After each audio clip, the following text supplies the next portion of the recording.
Alright, so I thought I'd very quickly, in the middle of my studio session, just very quickly do a video. While I was on a tea break, I watched a video from Low End Lobster, which is a bass channel, quite an honest one. And I've got no judgment on the guy. I like Bully the Kid is like a really great channel. He really gets his fingers around the basses and reviews them well. But I've got no like specific opinions on them. It's just that I like to keep abreast of like new gear. I like to keep an eye on, stuff that's coming in and out. And yeah, Low End Lobster's just done a video that has kind of caused me to run into I need to sort of talk to you about, very quick, make you aware of something you might not be aware of. Even some of you that have been playing for decades like I have might not be aware of some of these things. Now, do you know what OEM means? Like original equipment manufacturer. What it essentially refers to is like when you buy a new axe, right, and it has like Seymour Duncan pickups or like a Wilkinson trem, that sort of thing, right? That's OEM, right? And so it's like when there's something that's branded, and it's like a brand, that you can get as aftermarket parts as well. Does that make sense? Right. Now, what Low End Lobster was referring to is Gretsch and Fender, and Gretsch have been part of the Fender family since like the early 2000s. Sometime around like the Twin Towers collapsing. Not that I'm suggesting that the two events are linked. Look into like the Telecaster at Tower 7, but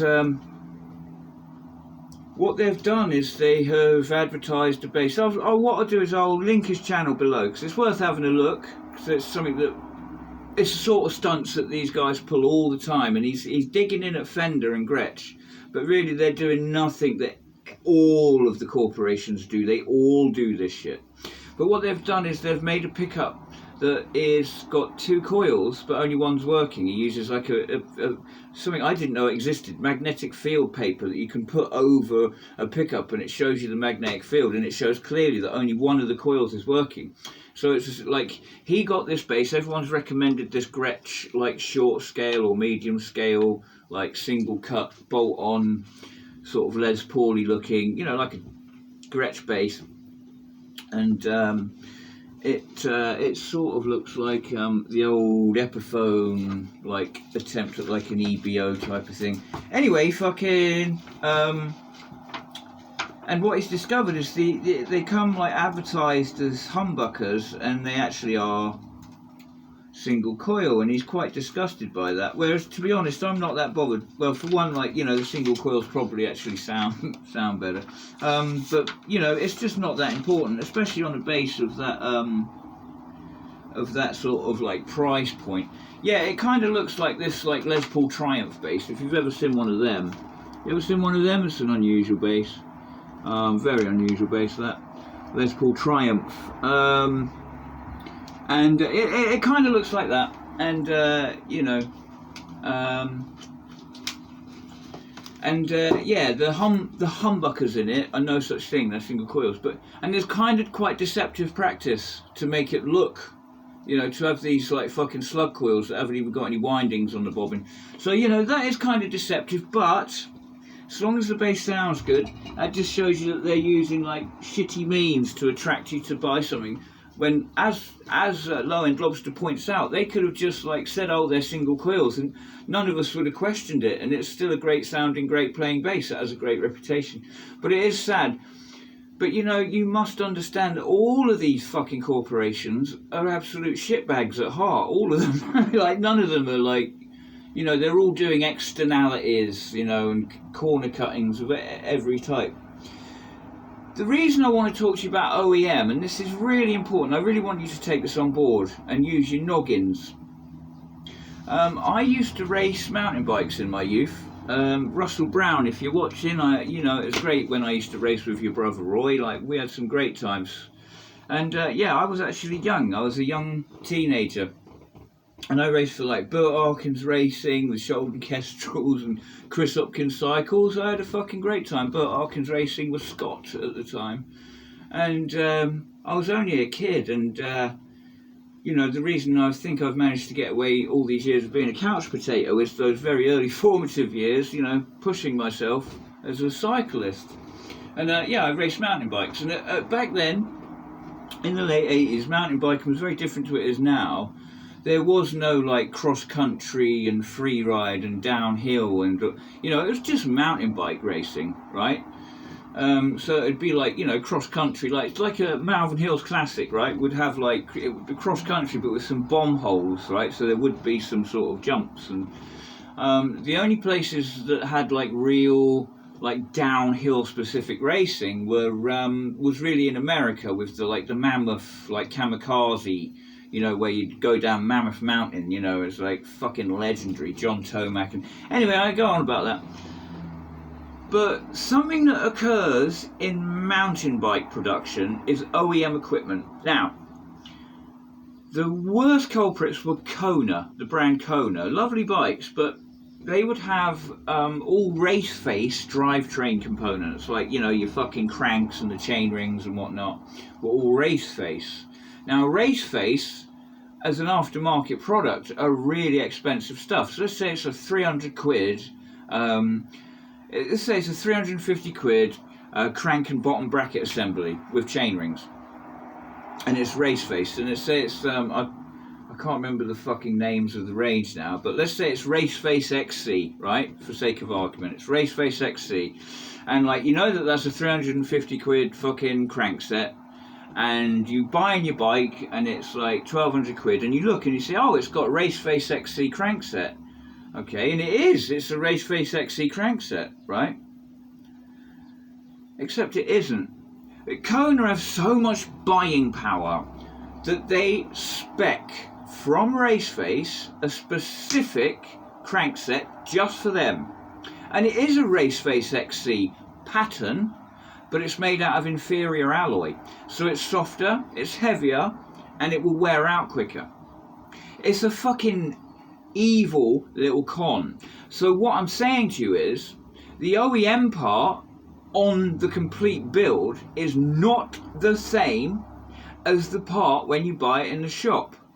And I don't know for a fact that this goes on in guitars, but I assume it does because it goes on in every other, you know, commodity, right? Everything else, it does this. It's a OEM con. And so what Low End Lobster has just revealed is one tiny little sliver of a far bigger issue that I think far too many of us are not aware of. And so I want you to be very awake to that. Something I've said for 10, 20 years now is, it doesn't really make any difference if I get a 200 quid guitar or a 2,000 pound guitar. I'm probably going to make the same amount of changes, right? And that's true. I'm probably going to make the same amount of actual changes to the instrument. And one of the reasons is OEM parts are not to be trusted, generally speaking. Generally speaking. Not always, but generally. And what you want to be looking at is in the way that Kona and, you know, the bigger manufacturers, the ones with the buying power are the ones that are going to pull that shit. And they're also going to, like, fly the flag, like Kona with their race face. It's like, hey, look at us at our price point. We've got race face. Fuck you, right? And it looks good. It's better than the SRAM and the Shimano. It's like, ooh, okay. But it's inferior alloy because it's made to order because of the buying power of this brand. That would convert well to say, I'm not going to pin it on the I brand. No, let's pick someone who we know are a bit shifty. So let's say Jackson, right? Jackson, and they come with the Floyd Rose, and it's a specific Floyd Rose. Okay, I fucking actually, to my shame, off the top of my head, can't think of the names of the Floyd Roses. I can't be asked. So yeah, so it's going to look the same as the 280 quid Floyd Rose that you get aftermarket. It's going to look the same, and it's going to be called the same thing, but it is not the same. I'll give you a damn good example, right? So fenders that come with Seymour Duncan pickups, if you actually put those under the fucking microscope, not literally, but, you know, compare your Seymour Duncan Jeff Beck that comes standard with a Strat, compare that to an aftermarket Seymour Duncan Jeff Beck. I'm going to put good money on that we're going to get this OEM con, and that something's going to be off there, whether it's the pole pieces, whether it's the winding, whether it's the plastic. Something is going to be off, and it is one of the biggest cons that people don't know about in commodities. It is in cars, but my experience came with mountain bikes, and it was very like, not heartbreaking, just opens you up to cynicism. It's like, it's very disheartening. It's disheartening because, for instance, you know that I like LTD and ESP. I've got a real soft spot for them. Or a hard spot. But I don't trust them because I expect they do the same shit with the OEM con. I expect they do the same stuff with their Fishmans and their EMGs. It's a case of having the buying power. Then you can dictate. You can say, oh, can you spec it a specific way for this reason, this reason, this reason. And you end up with an actual product that is inferior to what it is purported to be. And as I say, I actually haven't got a specific example. As I have with Kona in mountain bikes, I haven't got a specific example that I can hold up in front of you. So really all I can describe is the principle. But the principle, I tell you, it's solid as a rock. And I urge you to do your own investigations on that.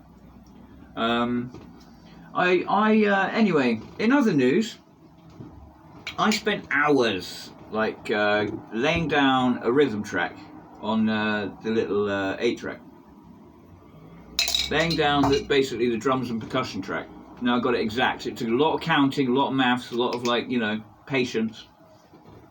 And then I took the dog out for a walk to let it percolate, as I often do before I do a final sort of final flourish.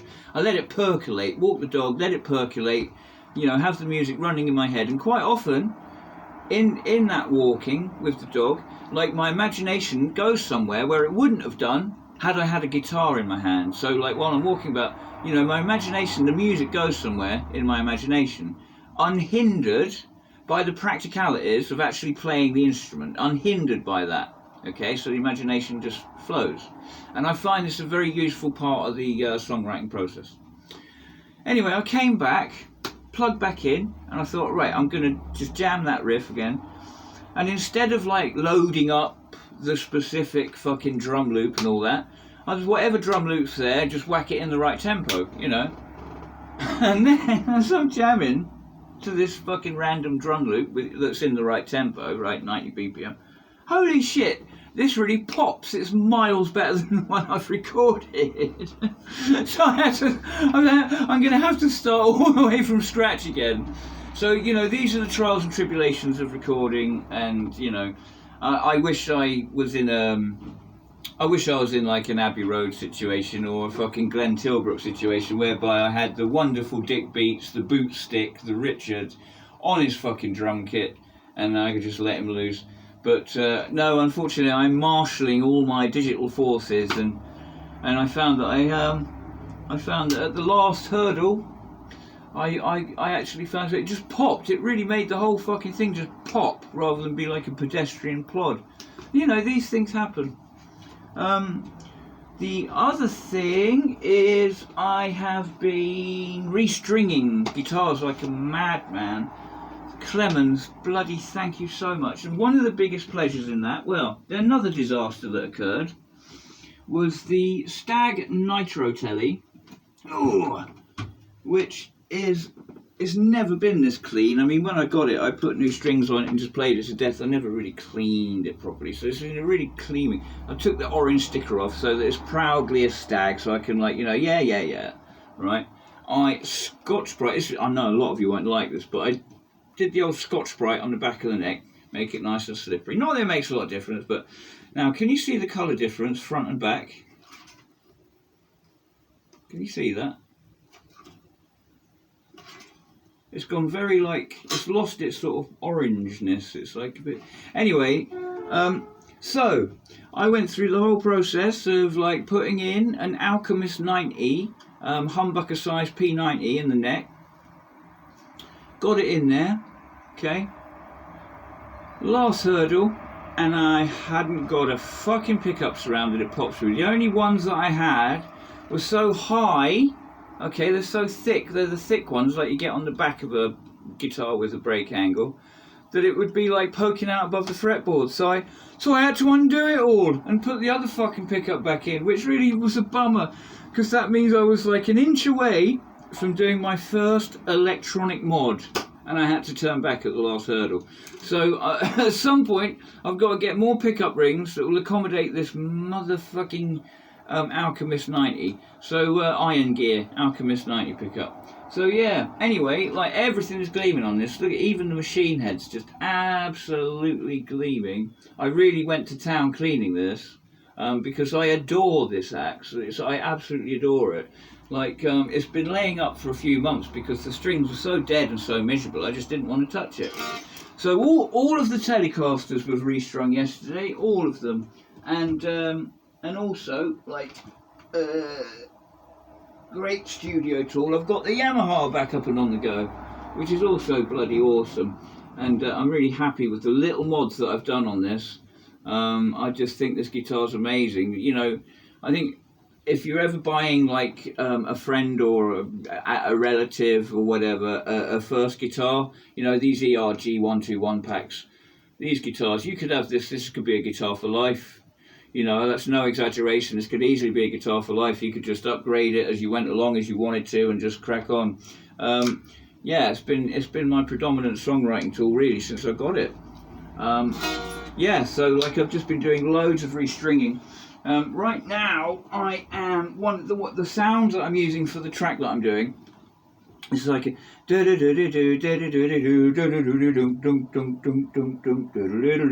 it's sort of like hammer-ons, and it's quite percussive. So I'm actually using like humbucker single coil. So you know, position 2, and I'm going through the various guitars. You know, the Strats, the new Strat, and this to get that sound, and it's a bloody great sound. And so the thing that I'm mainly doing right now is I've been developing the drive sound that will go with that.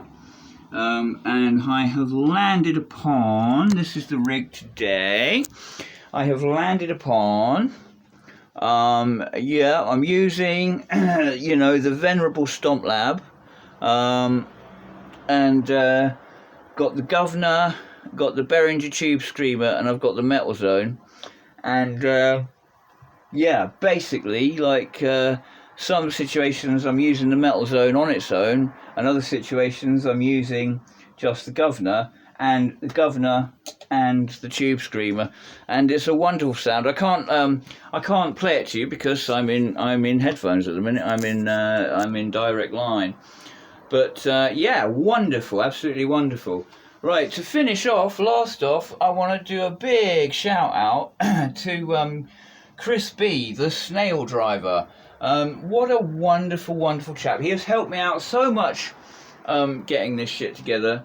He's been a great fucking support. And he's a local chap. He's a local fellow that is, you know, banging to his, like, guitars and, like, an awful lot of interesting cultural bits and bobs. You know, I moved to the New Forest here, like the 23rd of March 2020, so it was like literally like the day of lockdown. So I haven't had much opportunity to sort of make friends and get to know people. And like, you know, I could have easily have made friends with a bunch of scallywags that would, you know, lead me astray. But I feel extremely grateful and treasure the fact that, you know, the two first friends that I've made up here are like Mark and Chris, both like musicians, both bang into their guitars, both really solid people. But Chris has been a wonderful help, and I just want to thank you so much, mate. And it was great last night. We had like a little jam, and we had a long old chat that stretched almost to midnight. I thought it was 8 o'clock, and it was like midnight. It was a crazy thing. Oh, and also Clemens, you know, sending me those strings. I mean, what a lovely thing to do, and it was wonderful to talk to you on the phone, Mr. Clemens. And I look forward to speaking to you again. But it's wonderful to make these friends, and I'm very leery of like meeting people online and it going that way. But like Mad Malco as well. It's like, you know, meeting these people and sort of making an acquaintance and a friendship slowly growing. It's very, very cool, and it's, you know, because we never know what's going to happen. I mean, we could all be in lockdown again this time next week. You know, what we've all been through the last 2 or 3 years has been so fucking random, and the stuff that's going on, like, you know, it's like racism's been reversed, feminism's been reversed. I thought we'd got over that in 1990, you know, and I thought, you know, I remember watching Pink Floyd on the Berlin Wall. I mean, I thought the Cold War was done, and it's like all just seems that we're reversing and going back to this primitive, unsophisticated, douchey nonsense. So, you know, who knows what's going to bloody happen next week. So, you know, this might be all we've got, this online shit. But birds of a feather flock together, and I'm absolutely delighted that there's some really cool and nice, like-minded people getting it done. Last bit of news, as you know, next on the hit list was a triple S, a single coil Strat. I actually said that I would like sort of like a Hank Marvin-esque Red Squire or Encore or something like that, or an Axle if I could find one. So yeah, something so that I can free up the snakeskin axle to have a humbucker in the bridge, because that thing wants to be hair metal all the way, right? And I'm delighted to tell you that there is a sold sticker right now on a PV Raptor, which is like an off-white colour, immaculate condition, and it's got the sold sticker on it, and I'll be picking it up in a couple of weeks. 60 quid. 60 quid. Like, I can't believe that. That's like an incredible deal. And so we're coming very near the end now. We're coming so close to the end. So really all that's going to be left after the Raptor is going to be a hollow body, okay, of some kind. I'm looking at the Squire Starcaster as a possibility, and a P90 guitar, which I'm looking at the Harley Benton Juniors. But this is both guitars that are new, rather than finding something second hand. So, you know, I haven't bought anything new yet apart from the orange amp. So yeah, and yeah, I think that's about all I've got to say. So I want to give a shout out to Jim McAndrew of Trauma Blue, because he always has a nice old bong rip in, you know, directed to my attention, which I love all that. So if you'd like to join me in the peaceful ritual of the fucking Smiling Skull Brigade, bless you all. Bless, what is it? Bless you all. Hey, I know I'm... Hang on.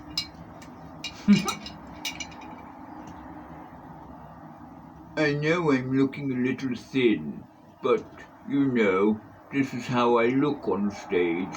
I've also been very careful to look after myself. Hence, you see, I have no wrinkles. Now, I know I look a little bit like my friend Steve Coles. Not a distasteful joke, by the way. This is how he looked when he was alive. But there you go. And who would know that I had a head full of fucking tea? That kind of makes sense, no? Anyway, so where are we? Isolator, the Crystal Bomb, Black Demeanor, Gorilla Glue, all for free. Blessed are my friends I cannot name in this country. But yeah, my heart is with the forest. And I'll crack the 200 mark. I think we're well past 200 now, 203 or 20 something.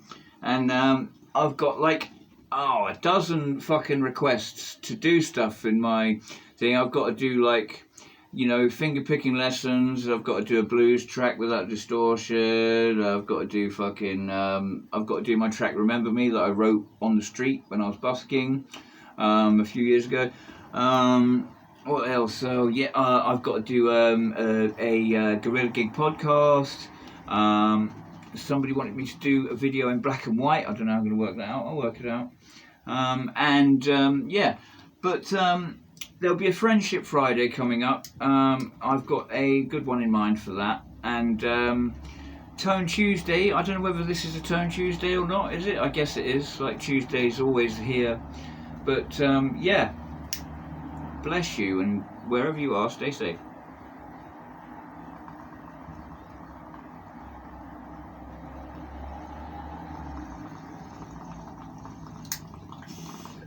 Now, whether it'll be specifically the next video or not, or among one of the next, I am going to go into cheap guitar hacks for the studio.